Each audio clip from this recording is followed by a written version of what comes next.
Thousands of years ago, when women were not allowed to own property, and in fact, in many ways, women were viewed as property, what is a woman to do when her father or her husband dies?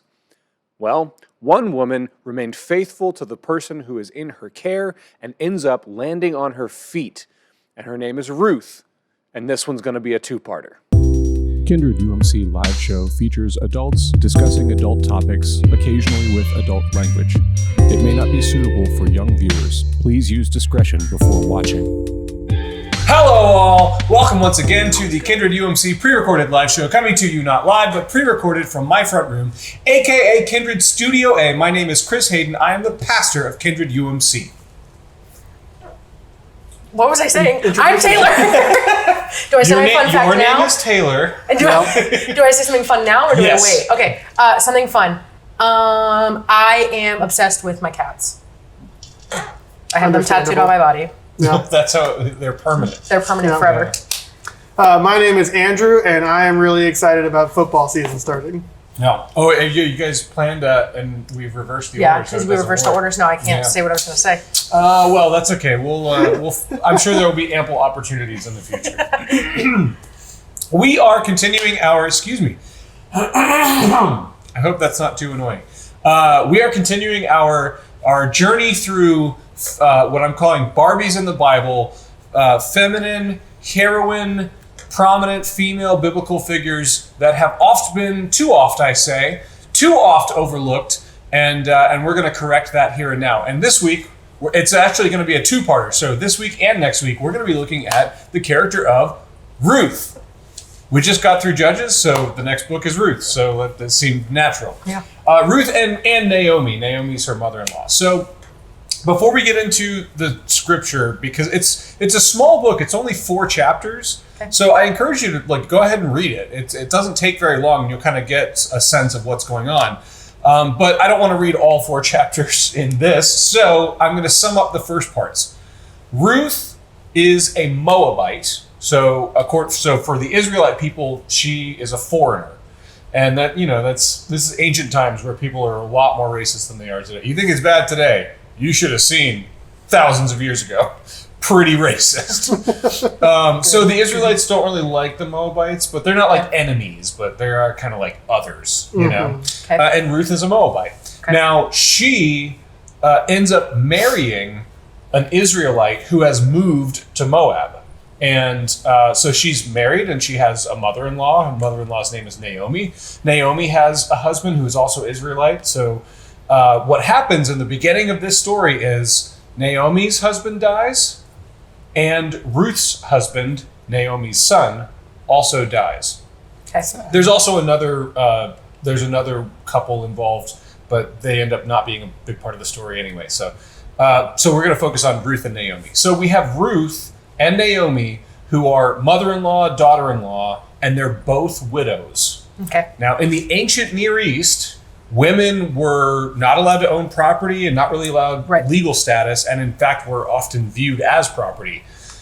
So the fact that they're widowed is a problem. They don't have other male family members, and especially because Naomi is in a foreign land. She's in Moab, not where she's from, which is Bethlehem. So as a result of all this, Naomi says, I'm going to move to Bethlehem. I'm going to go back home. And then she encourages Ruth and the other daughter-in-law to return to their homes too. And there's a bit of a drawn out scene, and they want to go with her, and Ruth, through thick and thin, says, I'm with you. I'm going to Bethlehem with you, even though I'm going away from my home and into a foreign land where surely things will be harder. Right. The reason for that is because Naomi is elderly. Okay. Naomi has already had adult sons who have gotten married, Mm-hmm.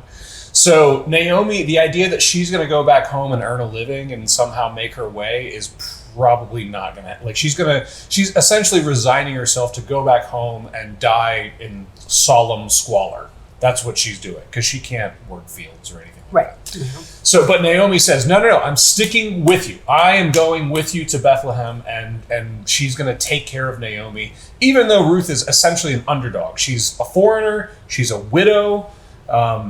She's already, given up her chastity because she's married, which was a valuable asset back in that time. And so, but she says, no, I'm not going to abandon you. I'm going with you. Let's go to Bethlehem. Let's find a way. The reason they're going to Bethlehem is because, one, crops are plentiful there. It's been going well. Two, the Israelite people have essentially a social safety net. They have like a social security system, which is every farmer, you're not allowed to harvest your entire field. You can't harvest all the way to the full edge of your field, and that's so that poor people can come and glean from your fields. Gotcha. And so as harvesters would reap the harvest, things would naturally drop on the ground. You're not allowed to pick those up. Those are for the people that are coming behind you. So there's this system in place. Okay, so all of that's contextually important for what we're about to read. Ruth chapter 2, verses 1 through 13. Before I read, any questions, comments, concerns, anything stand out that you need clarification on? Okay, good. Ruth chapter 2, verses 1 through 13, they sound like this. Now Naomi had a kinsman on her husband's side, a prominent rich man of the family of Elimelech, whose name was Boaz. So Ruth has a relative in Israel who is, in Bethlehem in particular, who's a rich man. We're going to talk a little bit about that this week, but it'll also be mostly next week that we talk about that. This idea that he's a relative matters. It matters through like heirs and inheritance hierarchies. Okay, And he has a cool name. Boaz is a pretty cool name. Also, cool. it should be known that Rahab, who we talked about before, Rahab is the mother of Boaz. Oh. So we're just kind of continuing on. So, Okay. or at least according to Matthew, Rahab is the mother of Boaz. So, anyway, so yeah, Boaz is the relative in the land. And Ruth the Moabite said to Naomi, "Let me go to the field and glean among the ears of grain behind someone in whose sight I may find favor." She said to her, "Go, my daughter." So she's going to go do the gleaning thing that we were talking about, the social safety net. But she's also she adds this little line in, and in the hopes that I'll catch the eye of somebody who I might find favor with. So she's not only gleaning, but she's also kind of like husband hunt a little bit. You gotta do what you gotta do. Gotta do what you gotta do. It's a hard knock life. I guess. Yeah. Verse 3, so she went. She came and gleaned in the field behind the reapers. As it happened, she came to the part of the field belonging to, can you guess? Boaz. Boaz. There you Yeah, go. good Couldn't guess. think of Yeah. So she finds herself in the field of Boaz, the relative we were just talking about. What a coincidence. Who was the family of Elimelech. Just then Boaz came from Bethlehem. He said to the reapers, "The Lord be with you." And they answered, "The Lord bless you." Just a standard greeting. Then Boaz said to his servants, said to his servant who is in charge of the reapers, "To whom does this young woman belong?" The servant who was in charge of the reapers answered, "She is the Moabite who came back with Naomi from the country of Moab." She said, "Please let me glean and gather among the sheaves behind the reapers." So she came, and she has been on her feet from early this morning until now, without resting even for a moment. So she's been working her butt off to try and get food for herself and Naomi. Then Boaz said to Ruth, "Now listen, my daughter, do not go to glean in another field or leave this one, but keep close to my young women." Keep close, by the way, that word literally means cling, and it's used when the writer talks in chapter 1 about Naomi and Ruth. It says Ruth clings to Naomi. So there's also an implication of caretaking here. And that's kind of what we see here. Mm-hmm. Cling to my young women. They'll take care of you. You know, just as you clung to Naomi and took care of her. So I don't like it when translations, when it's the same word in Hebrew, but they translate it in different words in English. You're going against the writer's intention. The writer's using the same word on purpose. It's a motif. It's literary. It's a literary. It's a literal. You got it. Yeah. We all understand. Literature. Literature, I say. Lit. It's literarily important. So she came and she has been on her feet. Then Boaz said to Ruth, "Now listen to my daughter. Do not go and glean in another field. Leaving blah, blah, blah. Keep your eyes on the field that is being reaped and follow behind them, the women. I have ordered the young men not to bother you. If you go thirsty, go to the vessel, or if you get thirsty, go to the vessel and drink from what the young men have drawn." Then she fell prostrate with her face to the ground and said to him, "Why have I found favor in your sight?" Which is what she was setting out to do. So, why have I found favor in your sight that you should take notice of me when I am a foreigner? But Boaz answered her, All that you have done for your mother-in-law since the death of your husband has been fully told me, and how you left your father and your mother and your native land and came to a people that you did not know before. May the Lord reward you for your deeds, and may you have a full reward from the Lord, the God of Israel, under whose wings you have come for refuge." Then she said, "May I continue to find favor in your sight, my Lord, for you have comforted me and spoken kindly to your servant, even though I am not one of your servants." That spoken kindly, again, we talked about it a couple weeks ago. That's the word hesed in Hebrew, and it's not just kindly. It's like a held accountable. There's a kind of a covenant relationship there. Like if somebody heseds you, then you need to hesed them back. Like a mutual thing. Yeah. Sure. And it's it's not like legal, but it's culturally enforced. Like, it's like if you a small example in our modern parlance might be if you're going to a dinner party, you don't arrive empty-handed. Something like that. Gotcha. Okay. So first of all, what stands out to you? What's your general take of the story so far? She's really trying to take care of this Naomi lady. Yeah. Like she's really trying. Yeah. And Naomi's stubborn. Oh, really? Say more about that. Yeah. She's like, no, stay. Like they both seem to be trying to protect each other. Hesed.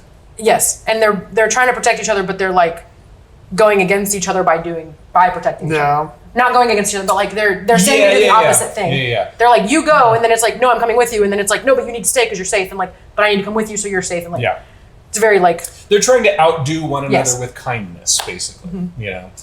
Which is the nature of Israelite hospitality and that hesed thing. Mm-hmm. So absolutely. That is a theme throughout this entire book, and certainly within the first two chapters. Anything else? Yeah, you get a lot of the implication of how the culture works with men versus women, with them talking about like, oh hey, like I told the young men not to bother you, implying that if he hadn't stepped in and taken control. We have a youngish. She hasn't had children yet, so we can assume she's fairly young to be a widow, widowed, and a foreigner, and impoverished, and just a woman in general. So like, lots of vulnerability here. Lots of vulnerability. So one of the things I really like about this story that I missed from, so we just watched One Piece, the live action on Netflix. The One Piece is an anime. One of the things as we were watching it, one of the things that I found myself going like, I missed this. Every character is like noble. Yeah. Like they're good people who want good things, and especially the lead character. He's like out to take. He knows what he wants, but he's also not willing to abandon his people, or like he's always going to take care of his crew, and like I love that. Like I miss the nobility in characters. Mm-hmm. That's what this story is. That's what it is. Yeah. So like you've got Naomi and Ruth trying to outdo one another with kindness, and Naomi who's willing to leave her home to make sure that Ruth who's willing to leave her home to make sure Naomi's not, gonna like die in squalor, alone. right? Yeah. And then we've got Boaz too, who's taking an interest in this woman who's a foreigner who doesn't really have much to offer, but he's like, no, I've heard what you did, and so I'm going to take care of you. And again, this is all hesed. This is all dealing kindly with one another. Yeah. That's one of my favorite things about the Book of Ruth. Is like they're just kind. Everyone's doing what is right and good and noble and like generous. I love that. Yeah. So it works out well for Ruth. She finds what she's looking for, favor in the eyes of Boaz. We have to kind of like, the problem with the story is that it is so rooted in kind of ancient patriarchal culture. So we have to kind of bend over a little backwards to like extract some of the things out of it. So first of all, what do you think the writer's intention with this story and these characters? What do you think the writer wants the reader to like understand about what it means to be a faithful follower of God based on what we've read so far? I definitely think that there is like insinuation that, Ruth and Naomi are good for wanting to take care of family. So there's definitely a little bit of that where it's like, hey, like family should stick together and help each other out and stuff like that. Mm-hmm. There are also, again, we'll talk about this more next week, but we'll talk about it literally in like a few minutes because we're going to record next week now. But so the family things have legal implications. There's the one of the reasons that the writer keeps lifting up the family connections is because that's kind of building up to the climax of the story of Ruth. Gotcha. So I would say exactly what you said is true, with the one addition of it's not necessarily just family. Yeah, because Boaz doesn't have any familial connection. Well, he's related to kin to Naomi, which makes him kin to Ruth by law. Mm-hmm. But they obviously don't know each other. It's not like family. They're essentially strangers. And there's a power dynamic. Boaz is a rich man with land and servants, and these are indentured people who have like taken out a contract to work the land for a certain amount of years, and Boaz has to have enough money to take care of those people while they work for him. So there's all these implications culturally. So there's a power dynamic too here. That's also one of the things I want to like. So. Because again, Barbies in the Bible. Go with me here.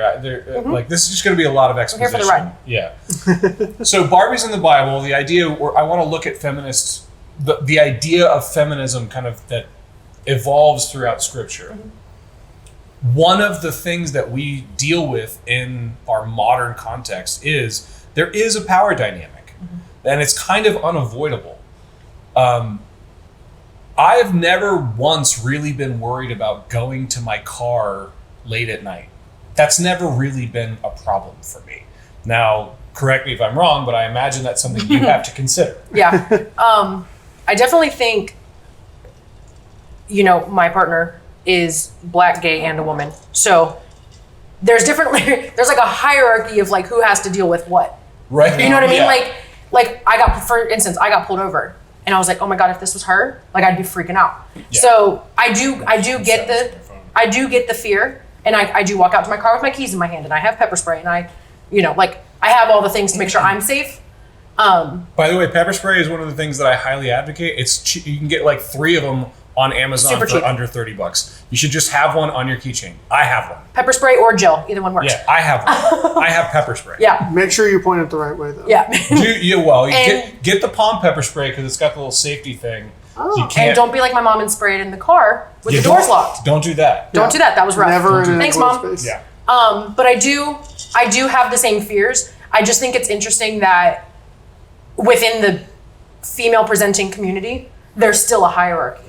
Yeah. Of like who's more scared. It's a spectrum. Yeah. Does that make sense? Yeah.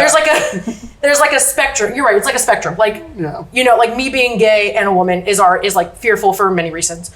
A Black gay woman is fearful for many reasons. Like there's and then like other ethnicities and races are all so different. I've seen those conversations go awry when people start to try and outdo one another. Yeah, and I think that's let's that's avoid a problem. that. Yeah, let's not do that. Everything is equally as awful. Like it's all scary in general that we have to be scared as human beings, like of other human beings. Yeah. Especially just because of something like I can't control. Like it's not my fault I was born a woman. That's not my fault. I had nothing to do with that. So I think it's interesting though that like there's still this power dynamic. Like if I'm walking by myself, and Andrew can attest to this, we were walking downtown DeLand and I made sure I walked on the inside of him. Yeah. So that way like people had to go through him to get to me. Right. Like yeah. And it's like it's scary that we still have to like do those sort of things because of the power dynamic that men present, like male presenting people have on us. There's just a generally speaking hard truth that is, well, we talked about it a little bit last time. Mm-hmm. Generally speaking, men are more aggressive and women are more agreeable. And then of course, generally speaking, men tend to be bigger and stronger. Yeah. And women tend to be smaller and a little more vulnerable. Yeah. Physically, Not me, I'll cut you. Yeah. Well, and that's why I'll get you with the pepper spray. The pepper spray and concealed carry are the great force equalizers. levelers. Yeah, they're force equalizers. I'm actually really nice. Just throw that out there. But so I think one of the things that came out for me is the one. let's not pretend that power dynamics don't exist. So like I'm all for the brand of feminism that is everyone has equal human value, full stop. Yeah. You know, I'm not for the brand of feminism that says there's absolutely no difference between men and women. Yep. That's not realistic. There is power dynamic. And by the way, like we talked about last week, women are more intelligent than men. They're better at multitasking. They make better fighter pilots. Like, did you know that? Like, women are better fighter pilots because they can multitask and because they've got sharp eyes and they can these are all things that are necessary. And like, they're not worried about the physical strength because they have freaking AMRAAMs, right? You know? They have 3,000 like insecure place pound bombs, you know, like.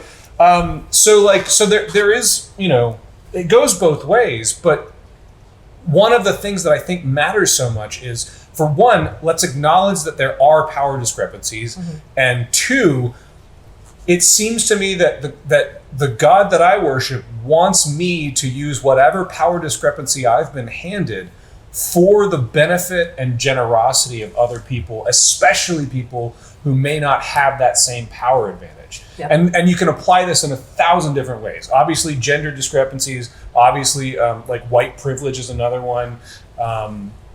Strength, resource management. Like I've never once really had to worry where my next meal was going to come from. You know, like that. And that's not like there are some choices I've made as an adult that allow for that. But, right. But certainly I got a head start compared to other people that I know. Yeah. You know, so like, wherever the power discrepancy is, I think one of the clear things, and then also the backdrop of the gleaning and the harvest, and like the backdrop here is, sure, I'm all for a certain level of free market capitalism. It seems to be working well in lots of different ways. And also, if we go so far into that like libertarian hardcore, that mindset that's like anybody can make their way, like, no, they can't. Naomi can't. Yeah. She can't. Her sentence was death.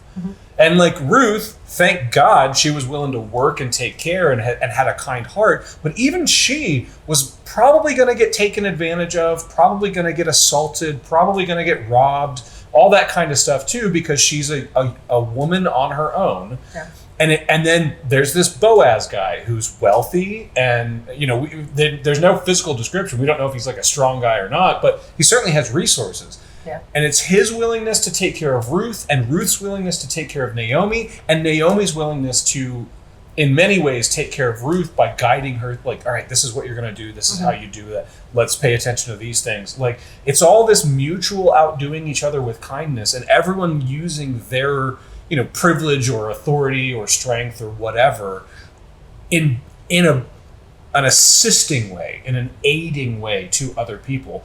That's why you've been given what you've been given. And I think one important part in there is that it's not like Ruth and Naomi aren't trying. Like Ruth is, like they mentioned, she was working there from dawn and like hasn't even taken a break. That's one of the things that attracts Boaz's eye. Yeah. She's been just working her butt off the whole time. And the fact that Boaz knows why. It's not just for herself, it's also to take care of other people. Yeah. And that's why he's like, drink from the water that they gather.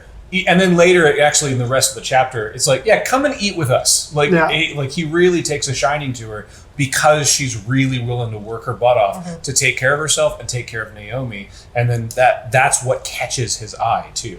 So I do think it's kind of crazy that, like, I'm 24 and I'm just hearing for the first time that, like, not necessarily power dynamics aren't bad, but that if you use it in the right way, it's not awful. Because, like, there are plenty of situations like power dynamics are unavoidable. I wouldn't say they're good or bad. Let's just acknowledge that there's. It's like a force of nature. It's just the way things is. But I think because people put them in categories of good or bad, we forget that like they're unavoidable, and we might as well figure out how to use them properly. Yeah. And like, you know, if Andrew's got $20, I need $20. There you go. Like, you know what I mean? Or if I have food and Andrew needs food, here we go. Yeah. Like. That could be its own different thing, because I did grow up not like wanting for many things, but like still not like up there. Right. And like I had plenty of friends that were like below me, above me, like on that floor. I grew up in a neighborhood that was a pretty